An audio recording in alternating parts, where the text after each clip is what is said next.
இன்றைக்கி வந்து நம்ம தட்டைப்பயிறு ரைஸ் பார்க்கலாம். இது வந்து லஞ்ச் பாக்ஸுக்கெல்லாம் நல்லாயிருக்கும். பசங்களுக்கு சிறுதானிய வகையை சேர்ந்ததாகவும் இருக்கிறதுனால உடம்புக்கும் நல்லது. இப்போ நம்ம பார்க்கலாம். சப்ஸ்கிரைப் பண்ணுங்கள்.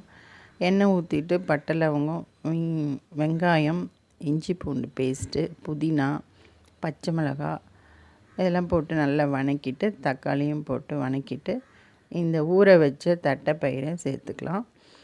மஞ்சத்தூள், மிளகாத்தூள், வேணும்னா கரம் மசாலா போட்டுக்கலாம். உப்பு சேர்த்துக்கோங்க. தண்ணி ஊற்றிக்கோங்க அளவுக்கு ஏற்ற மாதிரி. ரைஸுக்கு அளவுக்கு ஏற்ற மாதிரி ஊற்றிட்டு கொஞ்ச நேரம் கொதிக்க விட்டுட்டு ரைஸ் போட்டு மூடி வெயிட் போட்டுருங்க. 2 விசில் வந்தோடனே இறக்கிட்டிங்கன்னா சாதம் ரெடி ஆகிடும். ரொம்ப நல்லாயிருக்கும். ட்ரை பண்ணி பாருங்கள்.